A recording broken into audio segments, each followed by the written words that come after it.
Hi guys, இன்னைக்கு நம்ம பார்க்க போற டாபிக் என்னன்னா spontaneous coronary artery dissection. Spontaneous coronary artery dissection என்னன்னா இது வந்து rare and sudden heart condition னு சொல்லுவாங்க. இது வந்து நான் அத்ரோட்டிக் அப்புறமேல நான் ட்ராமாட்டிக்னு சொல்லுவாங்க. அதாவது அத்ரோஸ்க்ளீரோசிஸ் இல்லாம ட்ராமாட்டிக் இல்லாம வால் ஆர்டரிஸை டேமேஜ் பண்ணும். இதனால ஹெமட்டோமா ஃபார்ம் ஆகலாம், இன்டர்னல் ப்ளீடிங் ஆகலாம்.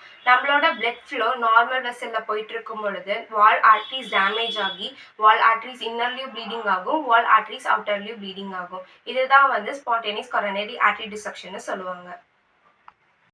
நெக்ஸ்ட் நம்ம பார்க்க போகிறது சைன்ஸ் அண்ட் சிம்டம்ஸ். ஃபர்ஸ்ட் வந்து chest pain and chest pressure, அப்புறமேல ஷார்ட்னஸ் ஆஃப் ப்ரீத் இருக்கும், ஸ்டொமக் அப்செட்டாக இருக்கும், ஆர்ம்ஸ்லேயும் ஷோல்டர்ஸ்லேயும் வந்து பெயின் இருக்கும். இப்போது நம்ம இதோட காசஸ் பார்க்க போகிறோம்.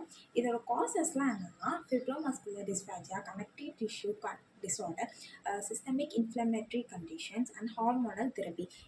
நெக்ஸ்ட் இதோட டயக்னோசஸ்லாம் என்னென்னா ஃபஸ்ட்டு வந்துட்டு கொரோனரி ஆஞ்சியோகிராம், நெக்ஸ்ட்டு வந்துட்டு intra coronary imaging and ECG. அதுக்கப்புறம் இதோட காம்ப்ளிகேஷன்ஸ்லாம் என்னென்னா ஹார்ட் ஃபெயிலியர், ஹார்ட் அட்டாக், கன்ஜெனிட்டிக்கல் ஷாக்கு, சடன் டெத் கூட ஆகலாம் அண்ட் வென்ட்ரிகுலர் அரித்மியாஸ்.